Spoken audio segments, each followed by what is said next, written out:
आज के कार्यक्रम में यहां उपस्थित भारतीय जनता पार्टी के जिलाध्यक्ष श्री शिव सिंह बिष्ट जी, प्रदेश के महामंत्री, हमारे वरिष्ठ साथी जिनके साथ मुझे लंबे समय काम करने का मौका मिला, ऐसे हमारे सुरेश भट्ट जी, आपके लोकप्रिय प्रत्याशी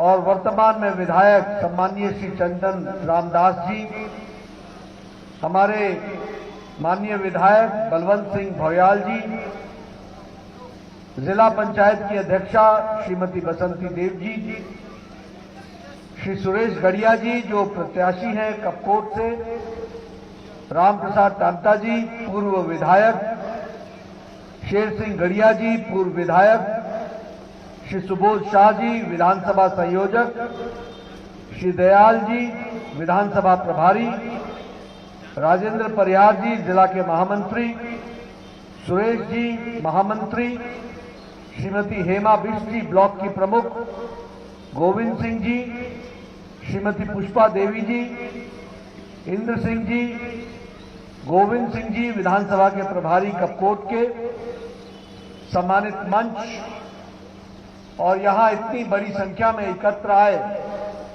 हमारी मातृशक्ति, माताएं, बहनें,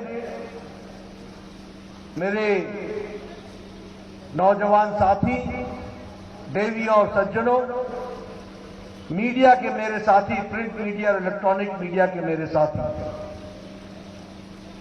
मेरा आज ये सौभाग्य है कि मुझे आज अपने इस बागेश्वर स्थान पर, ऐतिहासिक स्थान, पुण्य भूमि, इस पुण्य भूमि पर आने का मौका मिला, सौभाग्य मिला और आप सबके दर्शन करने का मौका मिला। आप सबका बहुत बहुत अभिनंदन और स्वागत। मुझे आज ऐतिहासिक मंदिर बाबा बागनाथ टेम्पल, उसको भी, मंदिर को भी दर्शन करने का और वहां जाने का सौभाग्य मिला, पूजा अर्चना करने का भी सौभाग्य मिला और मैं धन्य इसलिए हुआ कि मुझे आज सरयू और गोमती के मिलन स्थान पर उसका भी दर्शन करने का मौका मिला और इसके साथ इस स्थान पर आने का मौका मिला। हम इस पुण्य भूमि को नमन करते हैं, इस वीर भूमि को नमन करते हैं और यहां आऊं और ब्रह्मदत्त जी पांडे जी को याद न करूं, बद्रीनाथ पांडे जी को याद न करूं, जिन्होंने कुली बेगार प्रथा के खिलाफ 1921 में अंग्रेजों के खिलाफ आंदोलन किया और वह आंदोलन देश की आजादी के आंदोलन का एक प्रतीक बनकर के सामने आया। इसके ऐसे स्थान को भी मैं नमन करता हूं। आज रामदत्त जोशी जी को, मोहन सिंह मेहता जी को और हमारे भारत रत्न पंडित गोविंद बल्लभ पंत जी को और कालू महाराज जी को, जिन्होंने क्रांतिवीर सेना के नाम से एक बहुत बड़ा आंदोलन चलाया, ऐसे वीर सपूतों को आज जब मैं बागेश्वर में आया हूं इस पवित्र धरती पर, तो मैं करोड़ों भारतीय जनता पार्टी के कार्यकर्ताओं की तरफ से इस पुण्य भूमि को नमन करता हूं और आशीर्वाद देता हूं। आज ये चुनाव का समय है जब मैं उत्तराखंड में आऊं, जहां हर घर से सैनिक है, जिस उत्तराखंड को बहुतायत में महावीर चक्र, अशोक चक्र मिलने का सौभाग्य मिला है, तो ऐसे वीर सपूतों को भी मैं नमन करता हूं जिन्होंने देश की रक्षा के लिए और देश के सरहद को संभाले रखने के लिए अपना सर्वस्व बलिदान दिया है और देश की रक्षा की है। ऐसे महान सपूतों को भी हम याद करते हैं। आज मैं चुनावी सभा में आया तो मुझसे पहले बिष्ट जी बोल रहे थे, चंदन दास जी बोल बैठे थे, तो मैंने पूछा कि चंदन दास जी ने क्या बोला, तो पता लगा कि उन्होंने ये बताया कि उन्होंने क्या क्या काम किए हैं। फिर मेरे बगल में बैठे थे तो उन्होंने बताया कि जिस ब्रिज को आप क्रॉस करके आए तो उसका भी आपने एक तरीके से उद्घाटन ही कर दिया है, पर वो भी हमारे ही समय में बना है। उसी तरीके से उन्होंने मंदिर के भी परिसर के विकास के लिए जो काम किया उसकी भी चर्चा की। मित्रों, ये भारतीय जनता पार्टी की विशेषता है कि चुनावी सभा में जब हम आते हैं तो हम ही एक पार्टी है और हमारे ही नेता हैं जो मंच पर दम से कह सकते हैं कि ये हमने किया है और ये हम करेंगे, ये हम कह सकते हैं। बाकी सब पार्टियां आजकल चुनाव में इधर उधर की बात करती हैं, किसकी कितनी जाति है, किसकी कितने इलाके में वोट है, कौन पहाड़ का है, कौन मैदान का है, कौन ऊंचे पहाड़ का है, कौन छोटे पहाड़ का है। यानी व्यक्ति और गांव को बांटने का काम बाकी लोग करते हैं, कोई मुद्दा नहीं होता। और मैं आप सबसे कहूंगा कि गांव गांव में जाओ तो वोटर को बोलो कि आपको वोट देने का एक ही अधिकार है और उस अधिकार में एक ही आधार है। अधिकार आपका है, आधार ये है कि आज कोई पार्टी, आज कोई नेता कुछ ये कहे कि मैं ये करूंगा, तो उसको हमेशा इस बात पर तौलना कि उसने पीछे क्या किया है, वही तय करेगा कि वो आगे क्या करने वाला है। इसको आधार बना करके चलूंगा। और जब मैं ये बात कहता हूं तो मैं गौरव के साथ कह सकता हूं कि ये हमारी पार्टी है जो रिपोर्ट कार्ड लेकर के जाती है जनता के बीच में और बोलती है, तुमने 5 साल पहले हमको भेजा था, अब ये लो हमारा रिपोर्ट कार्ड, ये लो हमारा काम, और फिर हमारे को आप रिन्यू करो हमारा कार्ड और अगले 5 साल के लिए भी हमें तैयार करो, आशीर्वाद दो। इस बात को हम लेकर के जाते हैं। और फिर मैं यहां आंकड़ों समेत सारी बातें बताने आया हूं और मैं चाहूंगा कि मीडिया के लोग इन सारे आंकड़ों को बड़े इत्मीनान और तफसील से सुने। ये चंदन दास जी को एमएलए बनाने के लिए मैं नहीं आया हूं, ये किसी को कुर्सी पर बैठाने नहीं आया हूं। इनके माध्यम से उत्तराखंड को नई छलांग लगा करके आगे बढ़ाने आया हूं। और इसलिए उन आंकड़ों को सुनना हमारा और उनको जनता तक पहुंचाना हमारी जिम्मेवारी है। हमारी पार्टी, दूसरी पार्टियां क्या है? सारी पार्टियां आज वंशवाद की पार्टी बन गई है। कोई पार्टी उठा लो, ये भारतीय जनता पार्टी है। बाकी पार्टियों में क्या है? परिवार ही पार्टी है। आप ऊपर से उठाओ, जम्मू कश्मीर से नेशनल कॉन्फ्रेंस, पीडीपी, नीचे आओ लोकदल, नीचे आओ समाजवादी पार्टी, उससे नीचे चले जाओ, परिवार की ही पार्टियां हैं। और मैं यहां दावा करता हूं कि इंडियन नेशनल कांग्रेस भी अब राष्ट्रीय नहीं रह गई है, यह अभी परिवार की पार्टी हो गई है, भाई बहन की पार्टी हो गई और कोई इसमें नहीं है। ये भी हमको याद रखना चाहिए। लेकिन हमारी पार्टी है, जहां हम कहते हैं उनके यहां पार्टी ही परिवार है, उनके यहां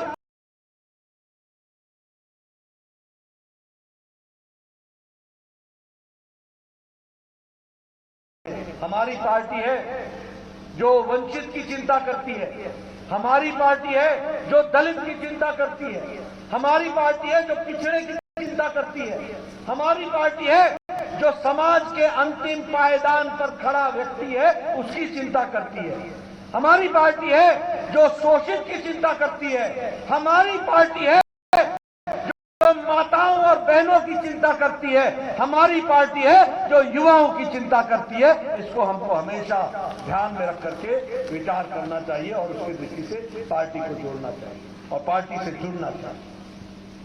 मैं आंकड़ों के साथ बताना चाहता हूं, जब ये जनधन योजना आई तो लोगों ने मोदी जी के खिल्ली उड़ाने का प्रयास किया कि क्या भारत का प्रधानमंत्री अब बैंक में खाते खुलवा रहा है, क्या होगा इससे?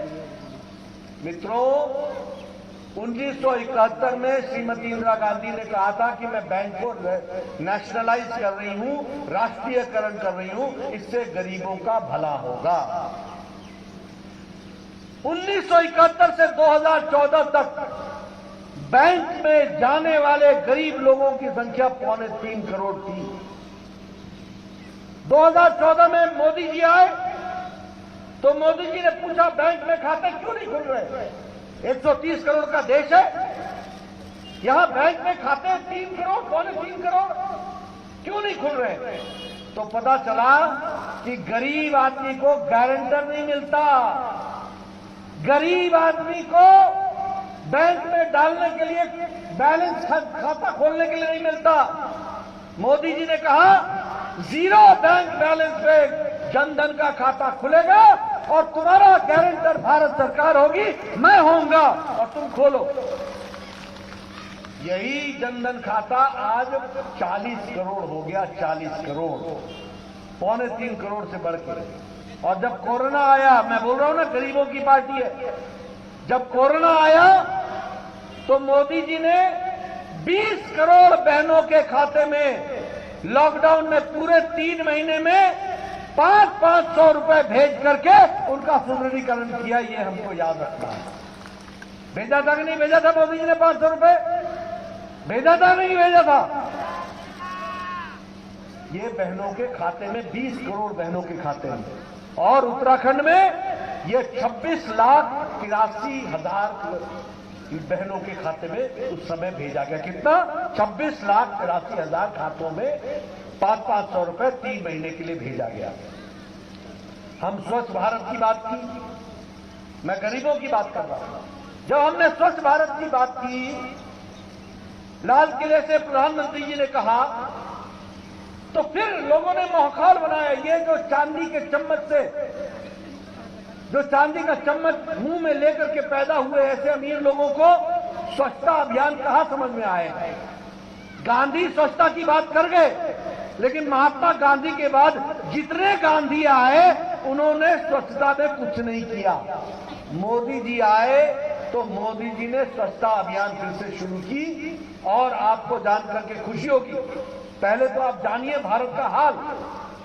1966 में हमारे वरिष्ठ socialist leader doctor Ram Manohar Lohia ने 60 के दशक में भाषण देते हुए कहा था कि मुझे शर्म आती है कि भारत की महिलाएं अपने दैनिक शौच के लिए, दैनिक निवृत्त होने के लिए दैनिक क्रम से सड़कों पर जाती हैं, खेतों में जाती हैं, और जब मेरी गाड़ी गुजरती है तो झुंड की झुंड महिलाएं निकलती हैं अपने दैनिक नित्य क्रम को करने के लिए। मैं शर्म से मेरा सर झुक जाता है। ये राम मनोहर लोहिया ने 60 के दशक में कहा था। किसी ने सुध नहीं ली। मोदी जी ने 11 करोड़ शौचालय इज्जत घर बना करके 11 करोड़ महिलाओं को इज्जत प्रदान करने का काम किया, तो मोदी जी ने किया है।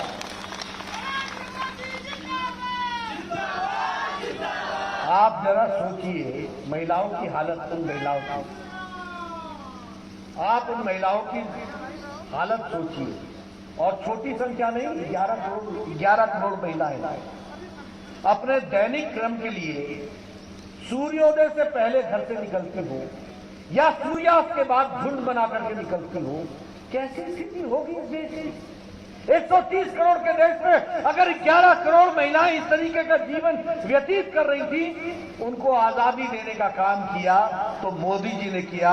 और उत्तराखंड में 5,22,000 इज्जत घर बनाए गए। 5 लाख। मैं आऊंगा बाद में, आपको बताऊंगा कि बागेश्वर में कितने बने, यानी बागेश्वर में कितनी महिलाओं को इज्जत घर में शौचालय की सुविधा दी गई है, ये भी हमको याद रखना है। मित्रों, उज्ज्वला योजना, यहां गांव की महिलाएं आ रही हैं। आपका यहां क्या होता था पहले कि गांव की बहनें सुबह 5 बजे उठकर जंगल में लकड़ी काटने जाती थी कि नहीं जाती थी? बताइए, जाती थी कि नहीं जाती थी? और आजकल गैस का चूल्हा मोदी जी ने पहुंचा दिया है। लाइटर लेती हैं, गैस जलाती हैं और 5 मिनट में पतिदेव को चाय पिला करके उनको तैयार करती हैं कि ताकि जाकर के वो काम कर सके। फर्क आया कि नहीं आया? मैं ठीक बोल रहा हूं कि गलत बोल रहा हूं? मैं आपको बताना चाहता हूं, जब पशु में गांव का रहने वाला हूं, मैं आपको गांव की किस्से बना चाहता हूं। मैं जब 20 साल का था तो मेरे गांव और मेरे आसपास के गांव में कोई ऐसा गांव नहीं था जहां कोई न कोई महिला लकड़ी काटते हुए किसी पेड़ से गिरकर या तो पांव न तोड़वाया हो या अपाहिज न हुई। हर गांव में एक न एक महिला मिल जाती थी। मैं ठीक बोल रहा हूं कि गलत बोल रहा हूं? मैं ठीक बोल रहा हूं कि गलत बोल रहा हूं? आजकल गैस का कनेक्शन, घर में चूल्हा, लाइटर जलाओ, भोजन पकाओ और चलते बने। पुराने समय में माताएं जब हमारे माल मवेशी, यहां क्या बोलते, माल मवेशी बोलते, हमारे जब गौएं भैंस सब चर करके वापस आती थी तो जो वो रास्ते में गोबर करती थी तो माताएं उस गोबर को उठाती थी, उसके लिए दौड़ती थी कि ये गोबर उठाया जाए और इसको उठा करके कंडा बनाती थी। कंडा जानते हैं आप लोग? यहां कंडा बोलते हैं, क्या बोलते हैं? गोईठा, कंडा ही बोलते हैं। कंडा बनाती थी ताकि उनका चूल्हा जल सके। आजकल न गोबर उठाना पड़ता है, न कंडा बनाना पड़ता है, लाइटर जलाना पड़ता है। और उत्तर प्रदेश से उत्तराखंड में सारे देश में मोदी जी ने 10 करोड़ गैस के सिलेंडर दिए और उत्तराखंड में 3,65,000 गैस के सिलेंडर दिए। ये भी हमको हमेशा याद रखना चाहिए। सौभाग्य योजना, बिजली की योजना, आप सब गांव के लोग होंगे, एक मकान भाई का भाई से बंटवारा हो जाता है, एक भाई नया मकान बनाता है, उसको बिजली का कनेक्शन चाहिए होता है कि नहीं होता है? 18,000 गांव बगैर बिजली के थे 2014 से पहले। मोदी जी ने 1000 दिन में 18,000 गांव को बिजली से जोड़ा। और यही नहीं, 2 करोड़ 62 लाख घरों में बिजली पहुंचाई। और उत्तराखंड में 2,48,000 गांव में बिजली पहुंचाई, घरों में बिजली पहुंचाई। उत्तराखंड में 2,48,000। पहले क्या होता था, जेई अपना हक समझता था। जेई मतलब जूनियर इंजीनियर, उसको हम लोग एई भी बोलते हैं, असिस्टेंट इंजीनियर। एहसान मारता था, बिजली दे देंगे, तार है तेरे पास? गांव के लोगों को बोलते थे कि नहीं बोलते थे? फिर बोलते थे अच्छा 200 मीटर तार लगेगा, 100 मीटर तू खरीद, 100 मीटर मैं सरकार की ओर से दूंगा। जैसे अगर सरकार की ओर से दे रहा है तो बड़ा एहसान कर रहा है। आज सौभाग्य योजना आने के बाद मोदी जी ने कहा, तार भी मेरा, खंभा भी मेरा, बिजली तुम्हारी, घर तुम्हारा, तुम्हारे घर में बिजली पहुंचाना हमारा काम है।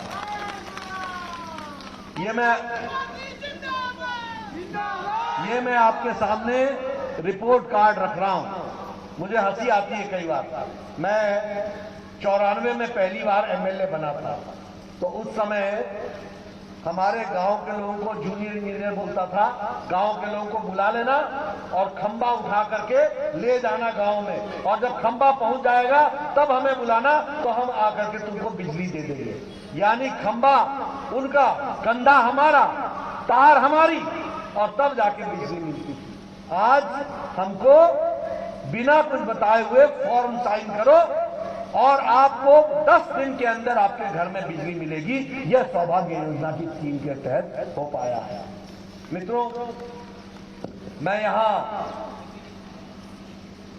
सैन्य, जिसको बोलते हैं वीर भूमि में आया हूं, तो मैं यह भी आपको बताना चाहूंगा कि 1 रैंक 1 पेंशन, यहां फौजी भाई बैठे हैं, फौजी भाई हैं बैठे हुए। आपने 1971 में डिमांड की थी 1 रैंक 1 पेंशन। सरकारें आई और गई, किसी ने नहीं सुन ली। मोदी जी ने आपको 1 रैंक 1 पेंशन दिया और 48,000 करोड़ रुपए जो बकाया था वो आप तक पहुंचाने का काम किया, तो आदरणीय नरेंद्र मोदी जी ने किया है। और उत्तराखंड में भी 1,16,000 फौजी भाई हैं जो OROP के पेंशन से उनको लाभ मिला है। ये भी हमको याद रखना चाहिए। आज हमारे शहीद परिवारों में ग्रुप सी और डी में परिवार के लोगों को नौकरियों की व्यवस्था कर दी गई है। इस तरीके से एक विकास की एक नई कहानी लिखी गई है। मुझे बताया गया कि कांग्रेस के एक नेता आए यहां और वो यहां कहने लगे टैंक खरीदने से, एरोप्लेन खरीदने से, हेलीकॉप्टर खरीदने से देश मजबूत नहीं होता है। देखो इनकी सोच देखो। एक गृह मंत्री, एक रक्षा मंत्री कहता है मुझे ये कहने में कोई हिचक नहीं है कि चीन के बॉर्डर पर ज्यादा अच्छा इंतजाम है और हमारे बॉर्डर पर कम इंतजाम है। ये कांग्रेस का उस समय का रक्षा मंत्री ए.के. एंटनी बोलता है। यानी इन्होंने देश के साथ कोई हया नहीं रखी, कोई शर्त नहीं रखी और देश को और देश की सिक्योरिटी को, देश की सुरक्षा के साथ हमेशा खिलवाड़ किया।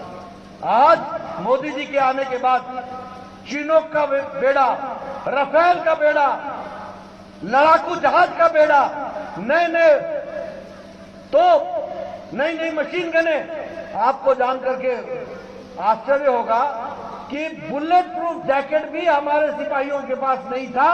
आज भारत बुलेट प्रूफ जैकेट पे सेल्फ सफिशिएंट तो हुआ ही है, अब हम दूसरे देशों को भी बुलेट प्रूफ जैकेट दे रहे हैं। ये ताकत भारत में पैदा हुई है।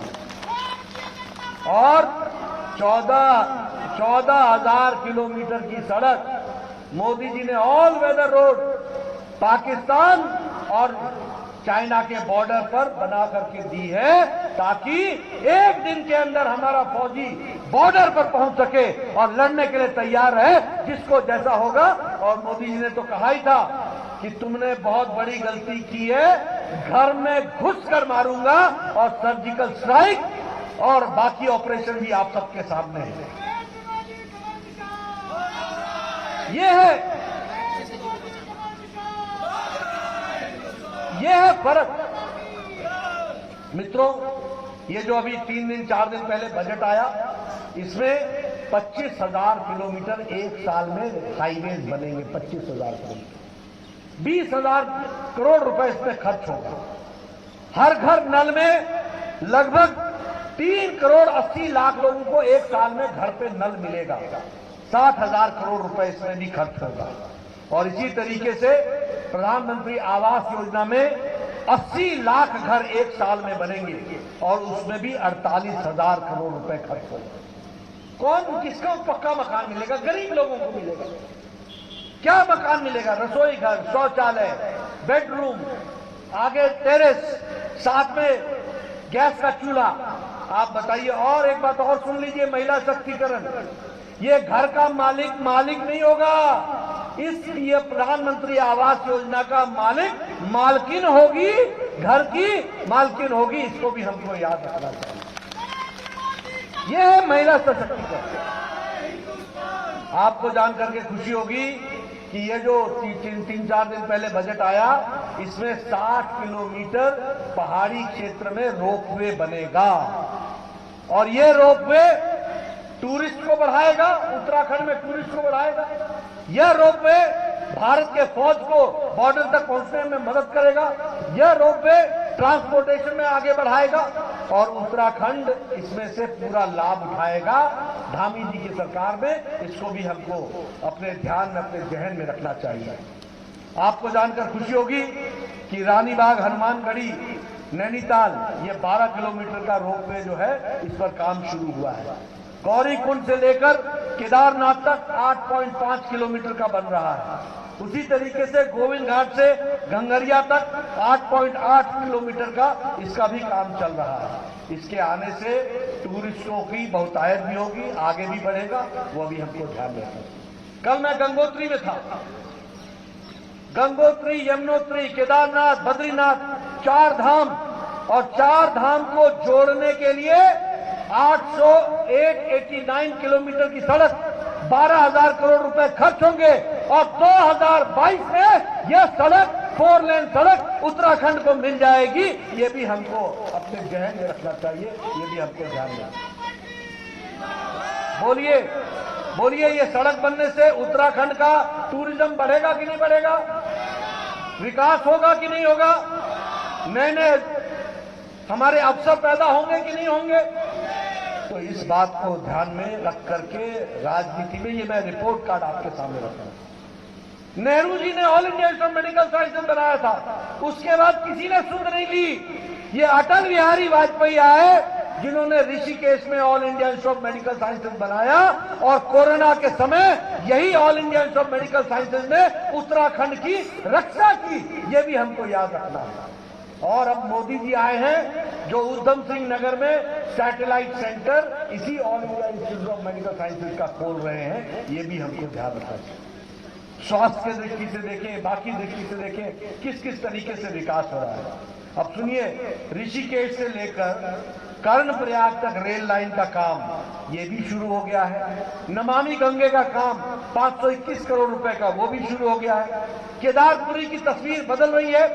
पहले फेज में मोदी जी ने 225 करोड़ रुपए खर्च किए, दूसरे फेज में 183 करोड़ रुपए खर्च होगा।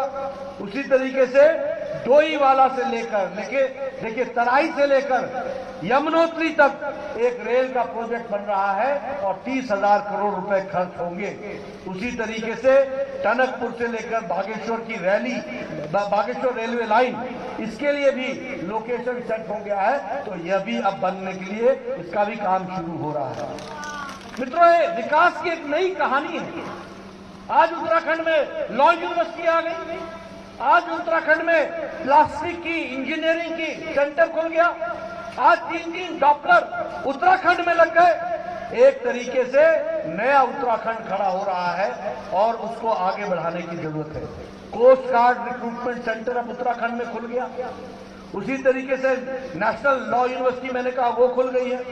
नेचुरल फाइबर अल्मोड़ा में उसका भी खुल गया है। आदि शंकराचार्य जी की मूर्ति का अनावरण और उनकी समाधि जो बनाई गई उसका भी अनावरण हुआ है, वो भी आपने देखा है। और उसके साथ साथ केदारनाथ का कितना विकास हो रहा है वो भी देखा है। उधम सिंह नगर में एक नया एयरपोर्ट बन रहा है और विकास की दृष्टि से उसको भी जोड़ने का काम चल रहा है। हमारे टीचर भाइयों के लिए जो गेस्ट टीचर्स थे उनकी तनख्वाह 15,000 प्रति माह से बढ़ाकर 25,000 कर दी गई है। बच्चों को 10वीं 12वीं में टैबलेट मिलेगा, लैपटॉप मिलेगा ताकि वो अपना पढ़ाई कर सकें। मुफ्त शिक्षा दी जाएगी। एक विद्यालय और विद्यार्थी की दृष्टि से एक नए विकास की बात को हम आगे बढ़ा रहे हैं। मित्रों, मैं आपसे एक ही बात कहने आया हूं। जो लोग राम को काल्पनिक कहते थे, जो लोग राम जन्मभूमि को बनाने में अटकाते थे, भटकाते थे, लटकाते थे, आजकल जहां जाते हैं या तो मंदिर में चंदन लगा करके घंटी बजाते हैं या फिर जाकर के गंगा की आरती करते हैं। जिन्होंने बचपन से लेकर आज दिन तक मंदिरों के दर्शन नहीं किए, उनको बीजेपी वालों ने मंदिर के दर्शन कराने सिखा दिए। ये भारतीय जनता पार्टी की जीत है, इसको हमको हमेशा अपने जहन में रखना चाहिए। ये आप देखिए, कभी आपने देखा इन नेताओं को, इन कांग्रेसी नेताओं को आचमन और चरणामृत लेने में क्या अंतर है ये भी नहीं मालूम हो। जिनको ये न मालूम हो कि आचमन कैसे किया जाता है, आजकल चंदन लगा करके भाषण दे रहे हैं। यह भारतीय संस्कृति के चर्चा में भारतीय जनता पार्टी का योगदान है कि नहीं है? है कि नहीं है? तो देर आए दुरुस्त आए तो सही। अभी चले चलो हमारे रास्ते को मजबूत करते चलो। आप मजबूत करेंगे, ये तो पीछे पीछे आएंगे, इनकी चिंता मत करना, आप बढ़ने की कोशिश करें। मित्रों, उत्तराखंड को बनाने का काम अटल बिहारी वाजपेयी जी ने किया था। भारत रत्न अटल बिहारी वाजपेयी जी ने किया था। उत्तराखंड को संवारने का जिम्मा आदरणीय भारत के यशस्वी प्रधानमंत्री नरेंद्र मोदी जी ने लिया है। ये हमको हमेशा याद रखना है। बताइए, केदारनाथ का काम चला है कि नहीं चला है? बद्रीनाथ का काम चला है कि नहीं चला है? 4 धाम पूरे हो रहे हैं कि नहीं हो रहे हैं? विकास की नई गंगा बह रही है कि नहीं बह रही है? लॉ यूनिवर्सिटी बन गई कि नहीं बन गई? फाइबर का इंस्टीट्यूट बन गया कि नहीं बन गया? उसी तरीके से प्लास्टिक इंस्टीट्यूट का काम शुरू हो गया कि नहीं हो गया? एक नए विकास की उछाल लगाने के लिए उत्तराखंड खड़ा है। और प्रधानमंत्री मोदी जी ने कहा है अगला दशक उत्तराखंड का रहने वाला है, उत्तराखंड आगे बढ़ने वाला है। आप इस वाक्य के महत्व को समझो। अगला दशक उत्तराखंड का रहने वाला है। इसका मतलब यह हुआ कि चाहे बागेश्वर हो, चाहे गंगोत्री हो, चाहे यमुनोत्री हो, चाहे बद्रीनाथ हो, चाहे केदारनाथ हो, चाहे चमोली हो, चाहे अल्मोड़ा हो, चाहे कुमाऊं हो, सारे इलाके का विकास, विकास और विकास कमल के निशान के साथ जुड़ेगा। मोदी जी का आशीर्वाद रहेगा और पुष्कर सिंह धामी दिन रात मेहनत करके आपकी सेवा में जुटेंगे, ये मैं आपको विश्वास दिलाना चाहता हूं। इसलिए मित्रों मैं आपसे यही बात कहने के लिए आया था कि आप इस क्षेत्र के विकास के लिए जिस तरीके से हमारे अपने सभी लोग लगे हैं उसमें आप अपना योगदान कीजिए। मैं यहां यह भी बताना चाहूंगा कि बागेश्वर में 9,600 हमारे स्वच्छ भारत में इज्जत घर बने हैं। 34,000 किसानों को प्रधानमंत्री किसान सम्मान निधि में 2-2 हजार रुपए के हिसाब से 10 किश्तों में लगभग उनको 33 करोड़ रुपए बागेश्वर में किसानों के खाते में पहुंचाया गया है। उसी तरीके से सौभाग्य योजना में 6,760 घरों को इलेक्ट्रीफाई किया गया है। इसी तरीके से ये नौजवानों को सुनने लायक है विषय। इसी तरीके से प्रधानमंत्री कौशल विकास योजना में 3,634 कैंडिडेट्स को ट्रेनिंग दी गई है बागेश्वर में और उसमें से 2,381 कैंडिडेट पास हुए हैं और उसमें से 1,523 कैंडिडेट को नौकरी मिली है। यानी 63% लोगों को यहां पर जिन्होंने ट्रेनिंग की उनको नौकरी दी गई है। इस तरीके से विकास को आगे बढ़ाने का काम किया है। मैं सिर्फ आपसे एक ही निवेदन करना चाहता हूं कि हमारे अपने जो प्रत्याशी हैं, ये सुलझे हुए हमारे अपने जो नेता हैं, इनको हमको समर्थन देना है। आप सब बताइए ये मृदुभाषी है कि नहीं है? आप बताइए ये आपकी दिन रात चिंता करते हैं कि नहीं रहते हैं? ये इन्होंने आपकी सेवा की है कि नहीं की है? इनको आपने मजबूती प्रदान करनी है कि नहीं करनी है? इनके माध्यम से उत्तराखंड का विकास करना है कि नहीं करना है? और इनको जिताना है तो कमल के निशान को याद रखना है। नमस्कार, मैं हूं मानक गुप्ता। अगर आपको हमारा ये वीडियो पसंद आया हो तो इसे लाइक और शेयर जरूर करें और हां, हमें सब्सक्राइब और फॉलो करना ना भूलें ताकि आप देश और दुनिया की कोई खबर मिस ना करें। तो जुड़े रहिए हमारे साथ और देखते रहिए न्यूज़ 24।